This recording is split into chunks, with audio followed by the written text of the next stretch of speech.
हाय दोस्तों, आपका स्वागत है हमारे यूट्यूब चैनल पर। आज हम जो आरसीसी सब्जेक्ट है उसका जो दूसरा चैप्टर था उसमें हमने कुछ लेक्चर किए हैं।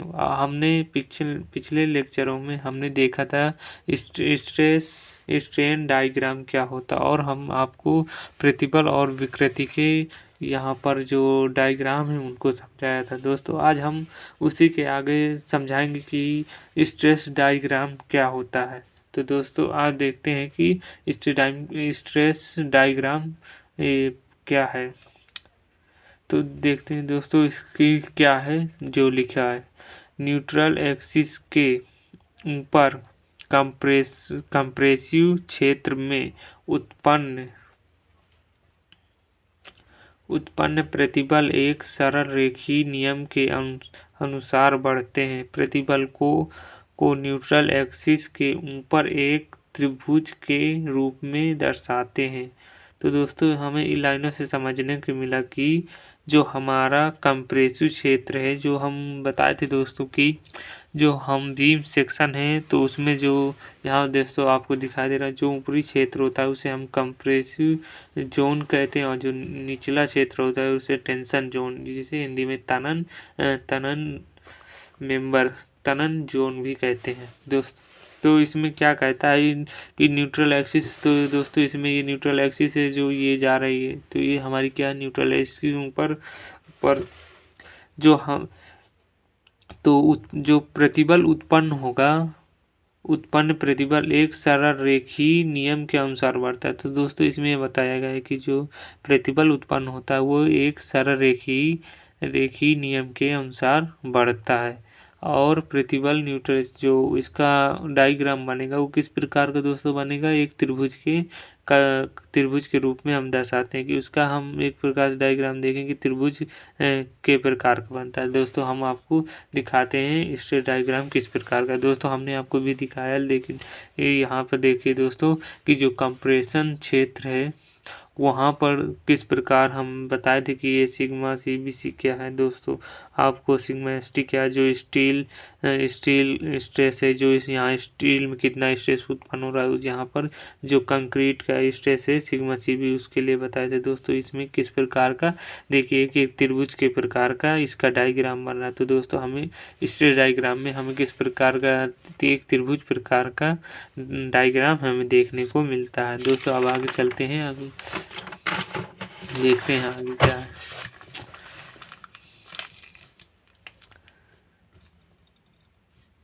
तनन क्षेत्र कंक्रीट में किसी प्रतिबल की गणना नहीं की जाती है। जो टेंशन क्षेत्र है वहाँ पर कंक्रीट में जो प्रतिबल उत्पन्न होंगे उनकी गणना नहीं करते हैं। अतः खंड की टेंसाइल स्ट्रेंथ प्रबलित स्टील के बॉटम पर ही केंद्रित मानी जाती है। दोस्तों इसमें क्या बताया गया है, जो टेंशन जोन है उसमें जो कंक्रीट रहेगी वहाँ पर जो प्रतिबल होंगे तो उनको हम गणना नहीं करेंगे, अर्थात कि उनको नग्न मानेंगे, मतलब उनका कैलकुलेशन नहीं कर सकते दोस्तों। और जो टेंसाइल स्ट्रेंथ रहेगी तो हमारी टेंसाइल स्ट्रेंथ जो उनमें छड़ें डाली गई हैं प्रबलित स्टील के बॉटम पर, जो वहाँ नीचे दोस्तों आपको दिखाए थे कि जो छड़ें दोस्तों ये यहाँ पर देखिए जो ये छड़ें बॉटम पे डाली गई हैं टेंसाइल क्षेत्र में, तो हमारी जो यहाँ पर तो छड़ें हैं तो इन्हीं पर हमारी क्या होगी, टेंसाइल स्ट्रेंथ होगी।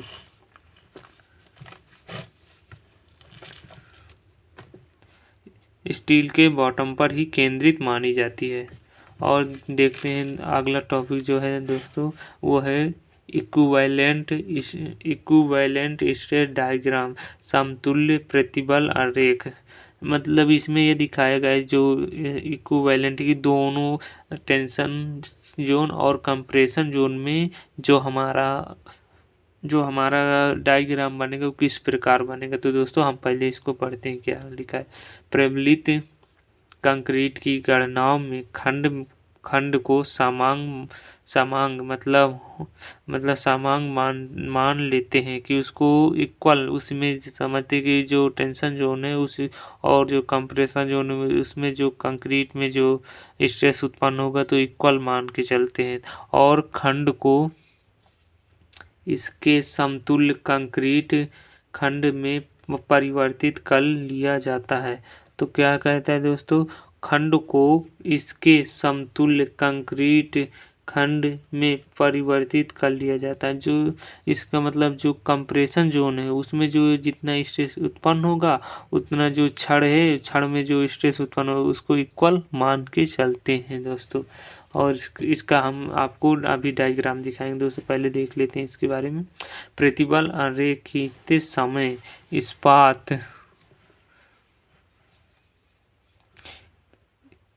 इस्पात के प्रतिबल को m से भाग देकर लिखा जाता है। प्रबलन इस्पात में प्रतिबल सिग्मा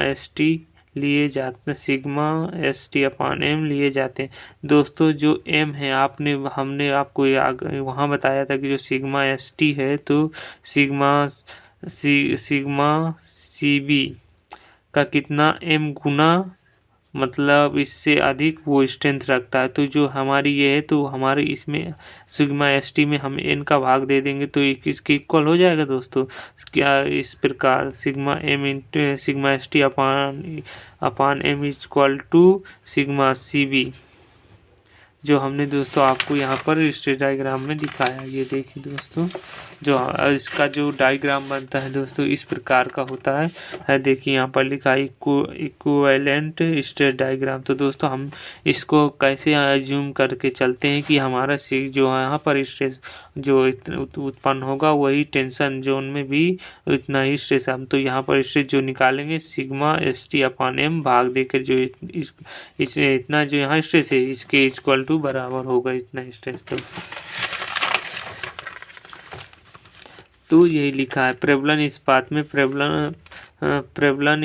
प्रतिबल सिग्मा st अपान m लिए जाते हैं। दोस्तों अगला तो देखते हैं। तो दोस्तों न्यूट्रल एक्सिस बल शून्य रेखा या उदासीन अक्ष। दोस्तों ये जो न्यूट्रल एक्सिस है इसका एक और नाम है जो बल शून्य रेखा या फिर उदासीन अक्ष कहते हैं। दोस्तों इसके बारे में जानते हैं हम। दोस्तों अभी जो डायग्राम पढ़े उनमें हमने देखा कि जो न्यूट्रल एक्सिस क्या होती है। तो दोस्तों हम एक डिफिनीशन की बारे देख लेते हैं कि इसकी डिफिनीशन क्या कहती है। बीम की बल शून्य रेखा या उदासीन अक्ष एक काल्पनिक समतल है जो बीम के अनुप्रस्थ परिच्छेद को दो भागों में बांटती है। बल शून्य रेखा पर प्रतिबल शून्य होते हैं। दोस्तों हम आपको बताए थे कि जो न्यूट्रल एक्सिस है वहाँ पर हमारे प्रतिबल शून्य माने जाते हैं। तो हमारी जो न्यूट्रल एक्सिस है उसको इन शब्दों से हमें क्या समझ में आता है दोस्तों कि जो उदासीन अक्ष एक काल्पनिक समतल है और बीम के अनुप्रस्थ परिच्छेद को दो भागों में बांटती है। और जो ये न्यूट्रल एक्सिस रेखा है तो हमें जो हमारा परिच्छेद है उसको कितने भागों में बांटती है, जो हमारा सेक्शन है उसको दो भागों में बांटती है। और बल शून्य रेखा पर प्रतिबल हमारे क्या होते हैं दोस्तों, शून्य माने जाते हैं। प्रबलन स्टील की मात्रा क्षेत्र के अनुसार खंड की गहराई में ऊपर व नीचे को खिसकती रहती है। जो प्रबलन स्टील की मात्रा है तो क्षेत्र के अनुसार, अगर क्षेत्र हमारा एरिया बड़ा हुआ तो उसमें हमें प्रबलन इस्पात अपने उसके हिसाब कैलकुलेशन करके हिसाब से डालेंगे कि कितनी उसकी आवश्यकता है, रिक्वायरमेंट है, उसी के हिसाब से अपना डालेंगे। खंड की गहराई में ऊपर वो आर नीचे को खिसकती रहती है।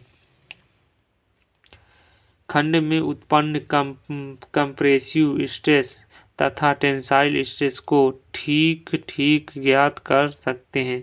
तो दोस्तों जो हमारा कुल इससे जो न्यूट्रल एक्सिस है इसकी सहायता से हम क्या ज्ञात कर सकते हैं दोस्तों, कंप्रेसिव स्ट्रेस को और टेंसाइल स्ट्रेस को हम अच्छे से तरीके से ज्ञात करते हैं। मतलब ठीक मतलब अच्छे तरीके से हम ज्ञात कर सकते हैं।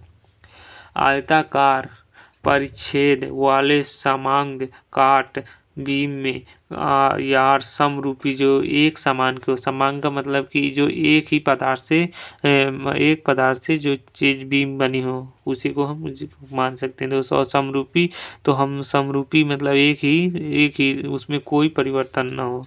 स्टील बीम में न्यूट्रल एक्सिस सदा बीम की मध्य गहराई पर स्थित होती है। तो हाँ दोस्तों, हमें याद है जो स्टील बीम होती हैं तो उनकी न्यूट्रल एक्सिस हमें कहाँ देखने को मिलती है दोस्तों? एक्सिस पर सदा बीम की जो मध्य गहराई है पर स्थित होती है। तो दोस्तों जैसे कोई हम मान लेते हैं ये बीम है तो इसकी जो गहराई जान लो ये डी है दोस्तों। तो अब इसके जो मध्य वाली ये रेखा है तो हमारी न्यूट्रल एक्सिस ये कहलाएगी दोस्तों। हमें यहाँ से ये जो शब्द जो लिखे हुए ये हमको ये बता रहे हैं कि दोस्तों ये हमारी न्यूट्रल एक्सिस के बारे में डिफाइन कर रहे हैं। दोस्तों हम आपको एक बार न्यूट्रल एक्सिस के बारे में चित्र में और दिखा देते हैं कि दोस्तों जैसे आप यहाँ देखिए कि यहाँ पर न्यूट्रल एक्सिस है तो यहाँ पर बताओ वो वहाँ डिफिनीशन बता रही है कि दोस्तों जो ये जो सेक्शन है उसको दो भागों में बांट रही है, एक को कंप्रेसिव क्षेत्र कंप्रेसिव जोन में और दूसरा टेंसाइल जोन।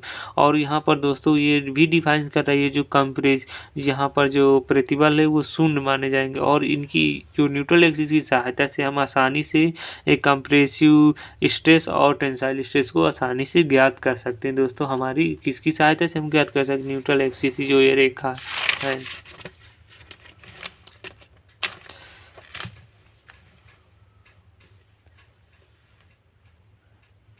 अब जो आप अगला देखते हैं दोस्तों, बल शून्य रेखा की गहराई ज्ञात करना। तो डेप्थ ऑफ न्यूट्रल एक्सिस, तो दोस्तों हम जो न्यूट्रल एक्सिस है तो उसकी हम गहराई, तो गहराई हम दोस्तों कैसे देखेंगे? जो बीम है तो हमारी तो इसके सेंटर से रहेगी तो जो हमारी इसकी तो यहाँ से जो छड़े डाली जाएंगे उनसे गहराई देखेंगे। और न्यूट्रल एक्सिस की देखते हैं दोस्तों, पहले डिफिनीशन को पढ़ते हैं क्या कहती है।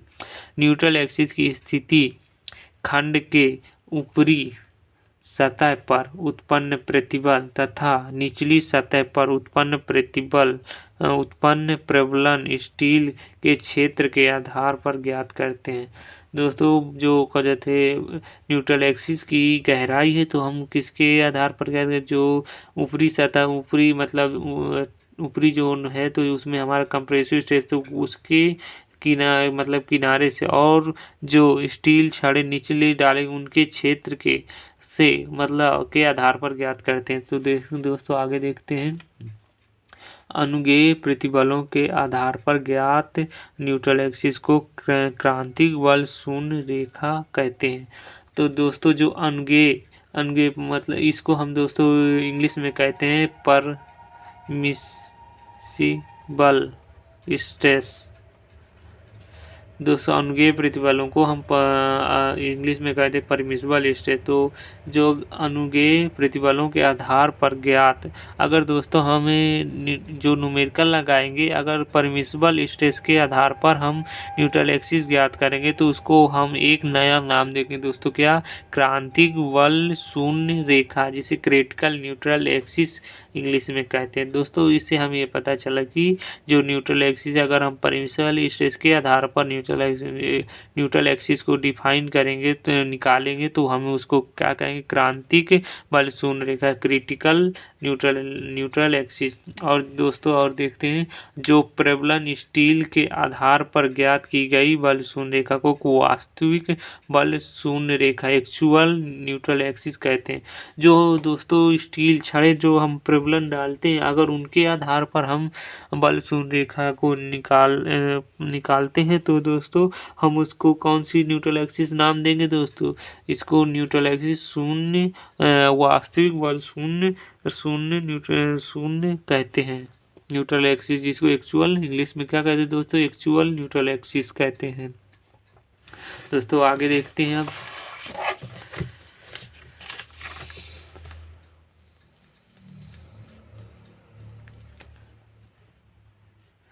क्रांतिक बल शून्य रेखा जिसे हम क्या कहते हैं दोस्तों? उदासीन न्यूट्रल एक्सिस जिसे कहते हैं, ज्ञात करना। तो क्रांतिक बल शून्य रेखा किस प्रकार हम ज्ञात करेंगे दोस्तों? जो अब देखते हैं कि किस प्रकार हम क्रिटिकल न्यूट्रल एक्सिस को किस प्रकार हम निकालते हैं। तो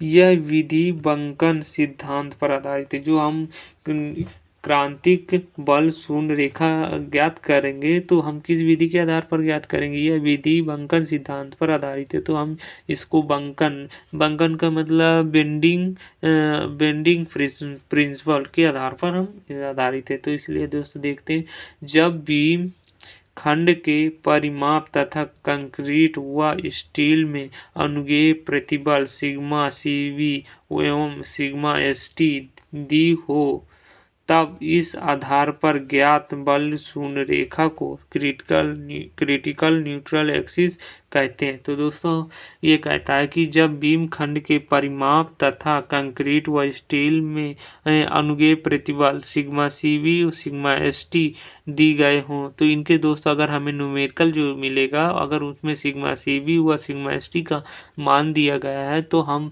तब तो दोस्तों हम क्रिटिकल बल शून्य रेखा निकालेंगे। तो तब इस आधार पर ज्ञात बल शून्य रेखा को क्रिटिकल न्यूट्रल एक्सिस कहते हैं। तो दोस्तों आगे देखते हैं, जैसे कोई ये बीम का खंड है, तो इसमें देखते हैं, तो दोस्तों ये इसकी बीम की ये जो बी है, तो इसकी चौड़ाई है, बीम की चौड़ाई दोस्तों क्या है? बी है। और इसकी जो गहराई है, तो यहाँ पर जो बीम की गहराई हमने इसको दोस्तों किससे डिनोट कर रहे हैं? हम कैपिटल डी से। और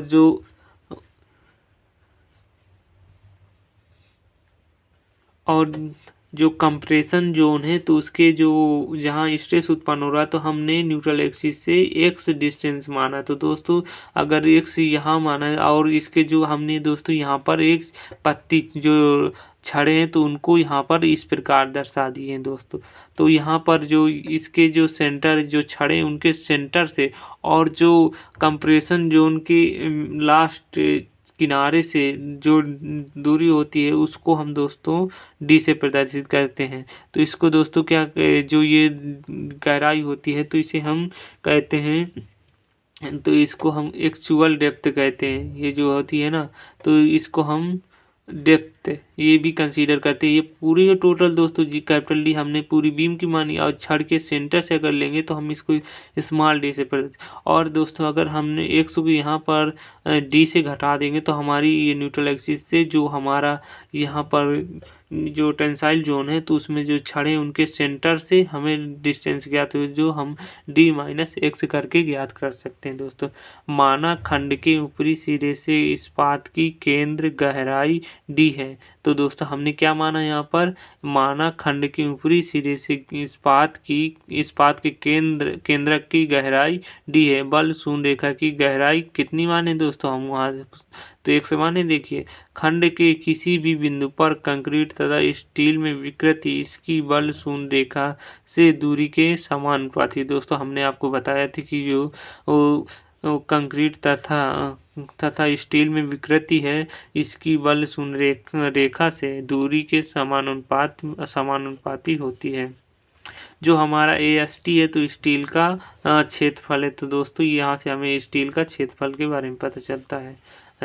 तो हम इसके खंड के ऊपरी सिरे पर विकृति, तो दोस्तों हम देखेंगे कि खंड के ऊपरी सिरे पर विकृति कितनी उत्पन्न हो रही है और स्टील में विकृति कितनी उत्पन्न हो रही। तो हम दोस्तों इसके जो न्यूट्रल एक्सिस से कितने डिस्टेंस पर, एक्स डिस्टेंस पर देगा, और इसके जो निचले है स्टील में, तो हम इसकी गहराई निकालें डी माइनस एक्स। तो दोस्तों डी माइनस एक्स हम इसको मान लेते हैं समीकरण 1।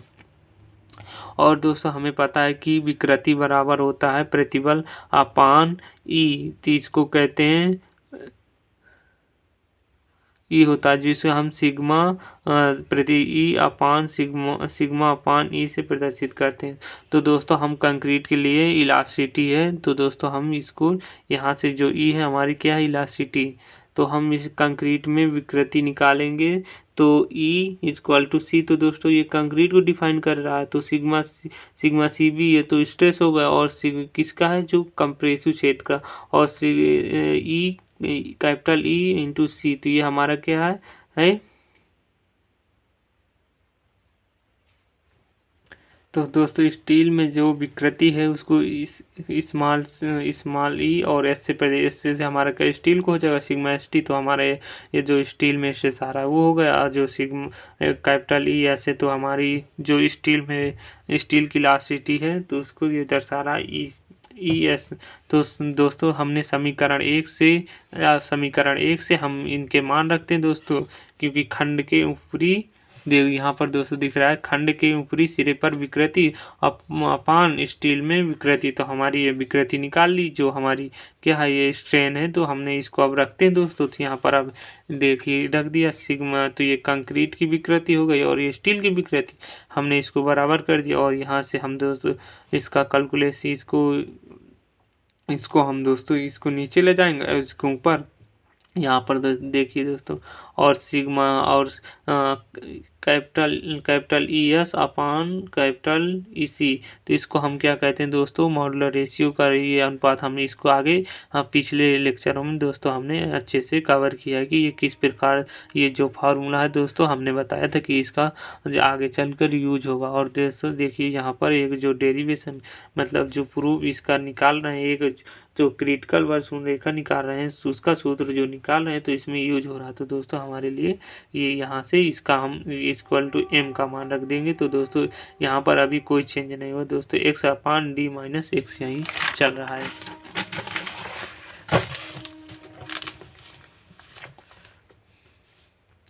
तो यहाँ पर देखिए दोस्तों, यहाँ पर एम आ गया X upon D minus X, तो sigma C V into M. तो दोस्तों हम जो ये है तो हमने डी को इसमें जो sigma C V into M है तो इसको डायरेक्ट हमने इसमें दोस्तों गुणा करा दिया। तो sigma C V into M into D minus जो दोस्तों अब इसके एक साथ क्यों गुणा हो जाएगा sigma C V into M into X. तो दोस्तों अब ये दोस्तों ये जो हमारा एस टी है तो इसके दोस्तों इसके साथ गुणा हो जाएगा, तो sigma S T into S आ जाएगा, एस एक्स आ जाएगा। और sigma C V into M into D equal to, तो दोस्तों ये जो अब इसको जो माइनस में है दोस्तों हम इसको उस पार ले मतलब इक्वल के उस पार ले जाएंगे तो पॉजिटिव में हो जाएगा। तो दोस्तों हमारा plus sigma C B into M into X आ गया दोस्तों। और दोस्तों हम यहाँ से देख दो चीज़ों में ये दो है तो इनमें जो कॉमन है दोस्तों हम इसको यहाँ आप कोष्टक के बाहर निकाल दोस्तों हमें यहाँ पर क्या कॉमन दिख रहा है एक्स कॉमन, हमने दोस्तों एक्स को कॉमन बाहर निकाल लिया और इसके बाद sigma S T plus M into sigma C B को हम यहाँ इसके क्वेश्चन में रख लिया। दोस्तों हमें क्या फाइंड करना था न्यूट्रल एक्सिस, तो दोस्तों हम जो इसको क्या माने थे कि न्यूट्रल एक्सिस एक्स, तो हमने न्यूट्रल एक्सिस डिस्टेंस तो एक्स, तो इसको जो दोस्तों ये तो हम इसके नीचे ले जाएंगे तो हमारा निकला फार्मूला बन जाए एक्स इक्वल टू जो दोस्तों फार्मूला आ रहा है तो M into sigma C B into D upon question M into sigma C B plus sigma S T. तो दोस्तों ये हमारा एक फार्मूला निकल के आता है दोस्तों हम देखते हैं कि जहाँ एक्स जहाँ क्या है दोस्तों एक्स क्या है क्रांतिक बल शून्य रेखा की खंड के ऊपरी सिरे से गहराई। तो दोस्तों हमने आपको यहाँ पर जो दर्शाया था यहाँ पर देखिए दोस्तों जो एक्स क्या है हमने कहा था कि जो ऊपरी किनारे से न्यूट्रल एक्सिस की गहराई है। तो दोस्तों हमें गहराई पता चल गई किस ऊपरी क्षेत्र से तो पता चल गई। और जो एम है कंक्रीट में बेंडिंग कंप्रेसिव स्ट्रेस है, जो एम है इसमें दर्शाया गया है तो कंक्रीट में बेंडिंग कंप्रेसिव स्ट्रेस को यह डिनोट करता है दोस्तों। और जो सिग्मा एस टी है तो स्टील में टेंसाइल स्ट्रेस है, जो सिग्मा एस टी स्टील में टेंसाइल स्ट्रेस को दर्शाता है। और सिग्मा डी खंड की प्रभावी गहराई इफेक्टिव डेप्थ है दोस्तों। ये जो हमारी ये डी है का स्मॉल डी तो हमारी क्या है दोस्तों यहाँ पर जो हमारी डी स्मॉल डी है तो ये हमारी इफेक्टिव डेप्थ है। तो जो ये है तो इसकी जो बीम की पूरी गहराई को दर्शाता है कैपिटल डी। तो दोस्तों अब इसमें देखते हैं